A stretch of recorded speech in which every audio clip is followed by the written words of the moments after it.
बिल्लाहि मिनश्शैतानिर्रजीम बिस्मिल्लाहिर्रहमानिर्रहीम। अस्सलाम वालेकुम नाज़रीन, मैं हूं आपका मेज़बान Mirza Nadeem Baig. Programme views on news with Mirza Nadeem Baig में नाज़रीन मोहतरम, आज दिन भर की अहम खबरों के साथ आपकी खिदमत में हाजिर हूं। आज की सबसे पहली खबर का ताल्लुक ऑस्ट्रिया से है। ऑस्ट्रिया की एक ट्रेन में नाज़ी जर्मनी के फौजी आमिर हिटलर की तकरीर लाउड स्पीकर पर चल पड़ी। ये ट्रेन ब्रेगिनेज से वियना का सफ़र कर रही थी। गो के हिटलर की तकरीर सिर्फ 30 सेकंड तक नशर हुई, लेकिन मुसाफिरों में शदीद बेचैनी फैल गई। वाक़े के वक्त ऑस्ट्रिया के एक रुकने पार्लियामेंट भी ट्रेन में मौजूद थे। उन्होंने उम्मीद जाहिर की कि इस वाक़े पर मुतल्लिका हक्काम कार्रवाई करेंगे। सीसीटीवी फुटेज देखने के बाद पुलिस ने 2 मुश्तबा अफराद को गिरफ्तार कर लिया, जो ट्रेन के लाउड स्पीकर तक पहुंच गए थे। ट्रेन कंपनी ने बताया है कि इनने दोनों अफराद के खिलाफ मुकदमा दर्ज कर लिया है। एक जर्मन अदालत ने 5 अफराद को यूरोप में आर्ट म्यूजियम में सबसे बड़ी चोरी के जरिए करोड़ों यूरो के हीरे जवाहरात उड़ाने के जुर्म में सजाए कैद सुना दी है। मुजरमान ने 2019 में मशरकी जर्मनी शहर ड्रेसडन में वाक़ आर्ट म्यूजियम में 113 मिलियन यूरो मालियत के हीरे चोरी किए थे। ग्रीन वॉल्ट म्यूजियम से 4300 से ज़ायद हीरे चोरी किए गए थे। पुलिस का कहना है कि चोरी शुदा ज़्यादातर माल बरामद किया जा चुका है। इन 6 में से 5 अफराद को 4 बरस और 4 माह से लेकर 6 साल और 2 माह तक कैद की सज़ाएं सुनाई गई हैं। बताया गया है कि इस मुकदमे में एक शख्स को बरी कर दिया गया है। बरतानवी हुकूमत ने पाकिस्तानी शहरी आसिफ हफीज़ को अमेरिका के हवाले कर दिया है। अमेरिकी हुक्काम ने आसिफ हफीज़ पर बड़ी मिकदार में हेरोइन अमेरिका भेजने और ड्रग्स नेटवर्क में मुलव्विस होने का इल्ज़ाम आयद किया। आसिफ हफीज़ ने खुद पर लगाए गए तमाम इल्ज़ामात को गलत करार दिया था। अमेरिका में आसिफ हफीज़ के केस से मुंसलिक आकाशा ब्रदर्स और बॉलीवुड अदाकारा ममता कुलकर्णी के शौहर विकी गोस्वामी को सज़ाएं सुनाई जा चुकी हैं। साबिक कमर्शियल फ़्लाइट और गोल्ड मर्चेंट आसिफ हफीज़ का ताल्लुक लाहौर से है। अमेरिका में आसिफ हफीज़ पर आयद इल्ज़ामात में उन्हें हेरोइन और चर्च के मामले में बिग बॉस, सुल्तान और नंबर 1 करार दिया गया है। यूरोपीय मुल्क फ्रांस के कैपिटल पेरिस की एक अदालत ने साबिक फ्रांसीसी सदर निकोला सरकोजी की तरफ से उनको करप्शन के मुकदमे में दी गई सज़ा ख़त्म करने की अपील मुस्तरद कर दी है। अदालत ने इन पर किसी अवामी ओहदे पर काम करने पर पाबंदी और मुअत्तल कैद की सज़ाएँ भी बरकरार रखी है, लेकिन हुक्म दिया है कि इन्हें जेल जाने की बजाय इलेक्ट्रॉनिक ब्रेसलेट यानी निगरानी का एक आला पहना दिया जाए। सरकोजी को अपनी पार्टी में मुबैना माली बेज़ाब्तियों की तहकीकात के बारे में मालूमात के बदले एक जज को रिश्वत देने का मुजरिम करार दिया गया था। बरतानिया में 10,000 पाउंड के बदले बच्चों को बरतानवी शहरियत यानी नेशनलिटी दिलवाने वाले जाली बापों का नया स्कैंडल सामने आ गया है। बरतानवी मीडियाई अदारे की एक तहकीकाती रिपोर्ट में ये बात सामने आई है कि बरतानवी मर्द खुद को तारकीन वतन ख़वातीन के बच्चों के बाप जाहिर करने के लिए हज़ारों पाउंड ले रहे हैं। उन्हें बच्चे के बर्थ सर्टिफिकेट पर अपना नाम लिखवाने के लिए 10,000 पाउंड तक की पेशकश की जा रही है। इससे बच्चे को बरतानवी शहरियत मिल जाती है और माओं को भी बतौर रेजिडेंट मुल्क में रहने के लिए एक नया रास्ता मिल जाता है। धोखा देने वाले ग्रुप फेसबुक का कारोबार के लिए इस्तेमाल कर रहे हैं और दावा करते हैं कि उन्होंने इस तरह हज़ारों ख़वातीन की मदद की है। फेसबुक का कहना है कि इसके कवानीन के तहत फेसबुक पर इस तरह के मवाद पर पाबंदी है।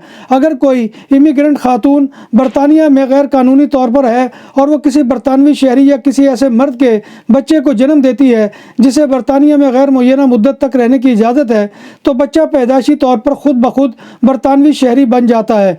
इसके बाद माँ फैमिली वीज़े के लिए दरख्वास्त दे सकती है जो इसे बरतानिया में रहने का हक देगा, और फिर मुकर्ररा मुद्दत में वो शहरियत के लिए यानी नेशनलिटी के लिए भी दरख्वास्त दे सकती है और मंजूरी की सूरत में वो बरतानवी शहरी बन जाती है। यूके में पैदाइशी सर्टिफिकेट पर जानबूझकर गलत तफसीलात देना एक मुजरिमाना कार्रवाई है। बोर्डिंग पासेस डिजिटलाइज किए जाने का एक मकसद कागज़ को ज़ाया होने से बचाना है और मुसाफिरों को डिजिटल सफरी सहूलियात मुहैया करना है। इसके अलावा मुसाफिरों को बोर्डिंग पासेस गुम हो जाने जैसी जहनी अजियत से बचाकर पुरसकून सफ़र फराहम करना है। अमरीकी शहर न्यूयॉर्क के मैनहट्टन में वाक़ पाकिस्तान की मलकियत और तारीखी होटल रोज़ वैलेट न्यूयॉर्क इंतज़ामिया ने इमिग्रेंट्स की पनाह गाह में तब्दील कर दिया है। ग्रैंड सेंट्रल टर्मिनल के करीब 45 ईस्ट 45वीं स्ट्रीट पर वाक़ मशहूर होटल तकरीबन 3 साल से बंद है। रोज़ वैलेट होटल अब 175 कमरे खोल रहा है। इस हफ्ते के आखिर में मज़ीद 675 कमरे खोलने का मंसूबा है। रोज़ वैलेट होटल में कायम होने वाले सेंटर में रेफ्यूजीज़ को कानूनी, मेडिकल और रीयूनिफिकेशन सर्विस तक रसाई हासिल होगी और ज़रूरत पड़ने पर उन्हें शेल्टर या ह्यूमैनिटेरियन एड के लिए भी रखा जा सकता है। इटली के इलाके ایمیلیا روماگنا کے علاقے میں شدید بارشوں کے باعث آنے والے سیلاب میں کم از کم 3 افراد جان کی بازی ہار گئے۔ ملنے والی تیسری شخص کی لاش ایک جرمن خاتون کی ہے۔ اٹالین شہر بولونیا کے حکام نے عوام کو مشورہ دیا ہے کہ وہ اپنے بلڈنگ کی اوپری منزل پر رہیں اور تہہ خانوں اور زیر زمین پارکنگ میں جانے سے گریز کریں۔ ایمیلیا روماگنا کے علاقے میں کم از کم 5000 افراد سیلاب کی وجہ سے نقل مکانی کر چکے ہیں۔ بارسلونا میں پہلی بار بوفے 22 سے زائد آئٹم کے ساتھ پاکستانی اور انڈین کھانوں کا بھرپور سواد، حبیب ولیج ریسٹورنٹ۔ فیملیز کے لیے پرسکون ماحول، کشادہ حال، شادی بیاہ اور دیگر تقریبات کے لیے آئیڈیل مقام۔ الکوہل سے پاک اور حلال پکوان ہماری پہچان۔ شیشہ اور پول ٹیبل کے شوقین کے لیے آئیڈیل جگہ۔ خوبصورت تراسا بارسلونا کے ساحل کے قریب سینٹرو کمرشیال لابیا میں واقع۔ ہمارا پتہ یہ ہے۔ نام بھی اصلی، ذائقہ بھی اصلی، لذت اور چٹخانوں کی دنیا۔ پرانا کرتبہ ریسٹورنٹ اینڈ میرج ہال، دیسی کھانوں کا مرکز، روسٹ مرغی، چاپ گرل، روسٹ ران، سالم بکرا روسٹ، وسیع و عریض ہال، 400 افراد کے بیٹھنے کی جگہ، سالگرہ، شادی اور دیگر تقریبات کے لیے، فیملیز کے لیے علیحدہ انتظام۔ ریسٹورنٹ کی دنیا میں خدمت اور نفاست کا نام، چودھری اسکندر حیات گوندل۔ ہمارا پتہ کا یہ کرتبہ نمبر 100، بادالونا، اسپین۔ ہمارا فون نمبر 9313923341۔ 100% حلال کھانوں کی تو ایک ہی نام، عادل تندوری ریسٹورنٹ۔ بارسلونا میں مہمان نوازی کا پہلا نام عادل تندوری ریسٹورنٹ، بر صغیر کے روایتی حلال کھانوں کا مرکز۔ گرل، تندوری روسٹ، چکن اور مٹن ٹکا، سبزیاں اور تڑکے والی دالیں، رس ملائی اور فالودہ۔ قاری عبدالرحمان کی فخریہ پیشکش، غریب و امیر کے لیے۔ بارسلونا کے قلب میں واقع عادل تندوری ریسٹورنٹ کا یہ اسٹے نمبر 9 نزد دراسانہ ہاسپٹل، بارسلونا۔ پاکستانی ادارے FIA لاہور کی ہدایت پر انسداد انسانی اسمگلنگ سرکل لاہور کی چھاپہ مار ٹیم نے کارروائی کرتے ہوئے طویل عرصے سے روپوش، انتہائی مطلوب انسانی اسمگلر اور اشتہاری ملزم FIA ریڈ بک سیریل نمبر میاں اعجاز حسین ولد میاں امیر سلطان سکنہ ضلع چنیوٹ کو اسلام آباد سے گرفتار کر لیا ہے۔ ملزم نے متعدد افراد کو بیرون ممالک بھجوانے کا جھانسا دے کر لاکھوں روپے بٹورے ہیں۔ بارسلونا کے محلہ ساریہ میں ایک 70 سالہ معمر خاتون بدھ کی صبح ہلاک ہو گئی۔ یہ ہلاکت ایک فلیٹ میں آگ لگنے سے ہوئی۔ آگ 11:30 بجے لگی۔ آگ کی وجوہات معلوم نہیں ہو سکی۔ قتلان پولیس نے آتش زدگی کے واقعے کی تحقیقات کا آغاز کر دیا ہے۔ بارسلونا میں پیر کو شروع ہونے والی برس ہڑتال کو ختم کر دیا گیا ہے۔ یہ ہڑتال 26 مئی تک جاری رہنی تھی۔ ہڑتال کے خاتمے کے بعد آج برس سروس معمول پر آ گئی ہے۔ یہ ہڑتال 17، 18، 19، 22، 23، 24، 25 اور 26 مئی کے دنوں میں ہونا تھی۔